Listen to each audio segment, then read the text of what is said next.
Hello student, concept fees class की इस new video में आपका स्वागत है। बैक वाले वीडियो में हम एनसीईआरटी के एग्जाम्पल नंबर 2.8 का अध्ययन किए थे। आज हम लोग एग्जाम्पल नंबर 2.9 का अध्ययन करेंगे, जो आपके बुक में पेज नंबर 79 में मिल जाएगा। आइए क्वेश्चन को रीड करते हैं। कह रहा है कि चित्र 2.29, ये चित्र 2.29 आपके फिगर बनाया हुआ है। 10 माइक्रोफेराड के 4 संधारित्र, देखिएगा तो इसमें 4 गो संधारित्र लगा हुआ है, C1, C2, C3, C4। समझ पा रहे हैं आप? कह रहा है कि इस नेटवर्क को 500 वोल्ट के स्रोत से संयोजित किया गया है, यानी 500 वोल्ट के बैटरी से जोड़ा गया है। तो ए नंबर में कह रहा है कि नेटवर्क की तुल्य धारिता निकाले। बहुत सी सिंपल है। सबसे पहले हम क्या लिखेंगे कि यहां से C1 बराबर C2 बराबर C3 बराबर C4, ये कितने के बराबर है? तो ये आपका है 10 माइक्रोफेराड के। कितने के बराबर है? 10 माइक्रोफेराड, यानी सबका वैल्यू 10 माइक्रोफेराड है। और नेटवर्क की तुल्य धारिता निकालना है। तो देखिए, तुल्य धारिता निकालने के लिए सबसे पहले मुझे क्रम को पकड़ना होता है कि किस क्रम में वह संधारित्र जुड़ा हुआ है। तो हम यहां से देख रहे हैं कि C1, C2, C3 जो है श्रेणी क्रम में है। सबसे पहले इसका निकालेंगे। अब हम देखेंगे, हम जानेंगे कि ये C1, C2, C3 जो है वो कैसे श्रेणी क्रम में है। तो श्रेणी क्रम का हम डिफिनेशन जानते हैं कि दूसरा प्लेट पहला प्लेट से और फिर उसका दूसरा उसके पहले प्लेट से। तो देखिए, इसका दूसरा इसका पहला, इसका दूसरा इसका पहला, या ऐसे भी इसका निगेटिव तो इसका पॉजिटिव, इसका निगेटिव तो इसका पॉजिटिव। और समानांतर में क्या होता है कि सबका पॉजिटिव अलग एक बिंदु पर और सबका निगेटिव अलग एक बिंदु पर। तो यहां से लिखते हैं C1, C2, C3 in series combination. Series combination यानी C1, C2, C3 किस क्रम में है? श्रेणी क्रम में है। तो उसका सूत्र क्या होता है? तब यहां से लिखेंगे 1/C बराबर C1 plus C2 plus C3। इसको C तुल्य भी लिख सकते हैं, यानी 1/10 प्लस 1/10 प्लस 1/10। जब हल करेंगे तो ये 3/10 माइक्रोफेराड आ जाएगी। अब यहाँ से C जब निकालते हैं तो श्रेणी क्रम में वैल्यू पलट दी जाती है, 10/3 माइक्रोफेराड हो गया। यानी ये C1, C2, C3 मिलाकर कितना आ गया? 10/3 माइक्रोफेराड। यानी अब डायग्राम आपका इस प्रकार बन जाएगी। ध्यान से देखिएगा, एक आपका यहाँ लग गया और एक आपका यहाँ लग गया। यानी ये आपकी जो, ये मैं मान लिया A बिंदु, ये मैं मान लिया B बिंदु। ध्यान से समझिएगा, इस पर प्लस Q, इस पर माइनस Q, इस पर प्लस Q, इस पर माइनस Q।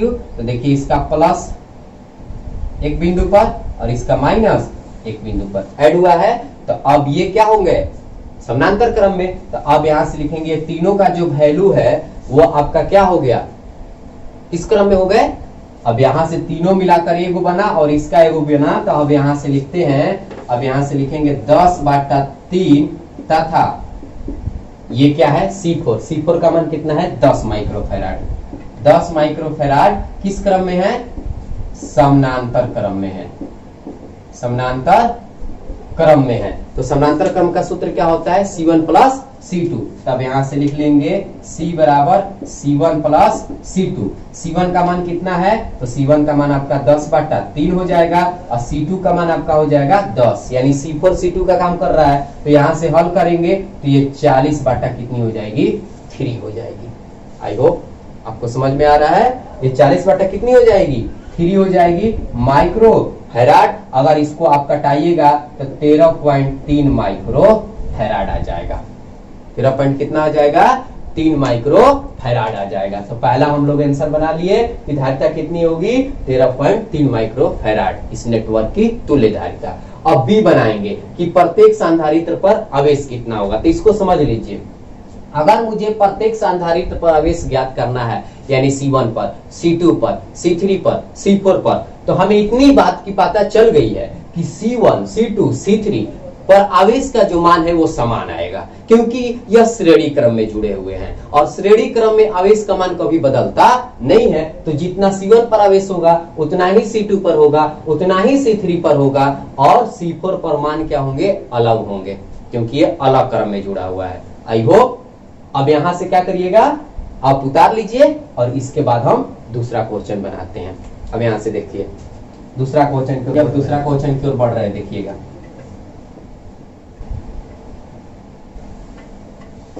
देखिए दूसरा क्वेश्चन क्या कह रहा है कि प्रत्येक संधारित्र पर आवेश ज्ञात करें। अगर हम C1 पर निकाल लेते हैं तो इसी प्रकार लिख देंगे C2 पर भी उतना होगा, C3 पर भी उतना होगा। तो अब यहां से लिखते हैं C1 के लिए, ध्यान से देखिए C1 के लिए, कितना के लिए, C1 के लिए। तो C1 के लिए जब हम आपका आवेश निकालते हैं प्रत्येक संधारित्र पर आवेश, तो धारिता C बराबर सूत्र क्या होता है, Q बटा V। तो Q बराबर क्या हो जाएगा, CV। अब यहां से देखिए C का मान कितना रखेंगे, अब यहां से ध्यान देना होगा आपको।